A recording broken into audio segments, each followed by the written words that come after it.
Hey, hey, hey, chickadees. Welcome into today's episode of Mojo Mysticism. I am so glad you're here. Thank you for being part of our community.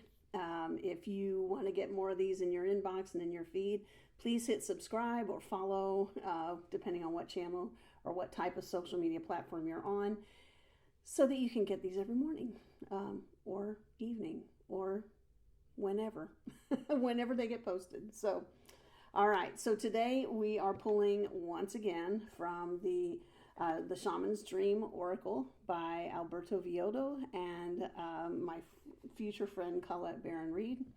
And we have some interesting cards today, two of which we have seen already this week.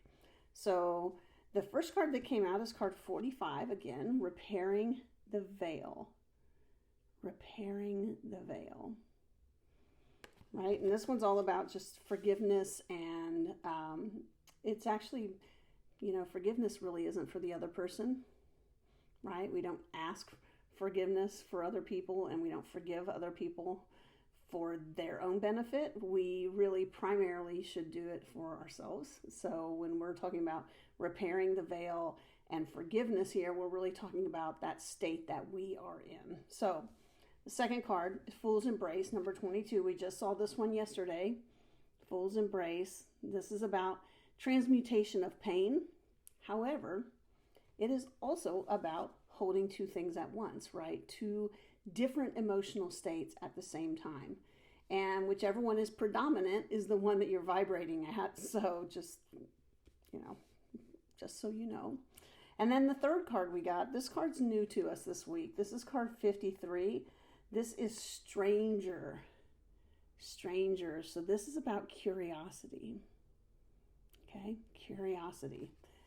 So the message our guides have for us today about these three cards is basically kind of a reminder of the journey we've been on this week, right? Where we start with repairing the veil, with making sure that we're seeing things clearly, that we have pulled ourselves back into a place of repair. So there is an aspect for sure of forgiveness there, mostly forgiving ourselves for whatever it is we think we did, whether we actually did it or not. Sometimes it's our subconscious that's playing a little bit of a trick on us. But forgiving ourselves for maybe being separate, if you haven't been in close communication with spirit.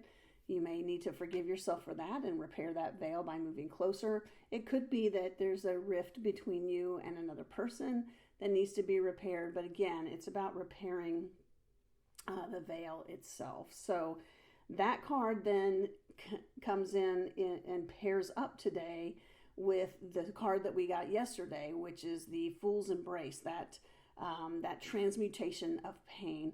But it's also really, like I mentioned, just understanding that we often live in between two things, right? Whether it's, past and present or different emotional states, one maybe being pain and one maybe being beauty or love and appreciation. And for me, I felt this most acutely right after a loved one, a close loved one, exits. So right after that death, when they're still, they're kind of transitioning and moving into the spirit world, right? And I'm feeling the grief and the loss of that person in physical form. It cracks me. I'll just talk about me because I don't know how this works for you, but it cracks me wide open. And I can feel an intense amount of grief and pain over the loss of that person, while also feeling love at a significant depth for every single thing in my life, every person, every breath I take. And those two things occur at the same time. And so, put it in the comments if you've had this happen where you've felt an emotion of loss or grief or pain or some kind of suffering, while at the same time having that emotion of love, happiness, joy, those really high vibrational states, that the pain, it's almost as if the pain and the grief crack you open to be able to experience that higher vibrational state. So it's a very interesting place to be, right? So we often think of negative emotions were pain, suffering, anger. We often think of those as emotions that we want to push away and avoid, but that's not the case, right? They can be indicative of a lower vibrational state, but sometimes when you're in the fool's embrace, you have both of these things happening at once. And you can be in a state of grief and joy at the same time and be at a high vibrational state because you've been cracked open. So just know that when we're in the fool's embrace, it's both and, right? So it's both both this and that are true at the same time for me in my internal state. So it's a very, very interesting place to be. And when we couple that, or I don't say we, when they couple, the guides couple that with repairing the veil, it takes on a whole new meaning, right? Because when we are transmuting pain into love and happiness and joy and those higher states, or when we're holding the two at the same time, there is that activity that's happening as well that is repairing the veil. So the two are very closely tied in this case with what our guides are telling us today. And then we have the stranger, the curiosity card. This card is telling us something is coming. And the something that's coming is the stranger. And the stranger comes to bring to us something new that we have not yet experienced. And the real reason that this card comes up, and it's interesting that this comes up one day after the Herald of Change came up, because I guess was it yesterday or day before? I don't remember, a couple days ago. But with the Herald of Change and now the stranger card, the Herald of Change is saying, hey, watch your inner state, try to stay as positive as you can, even though you're in the fool's embrace, right?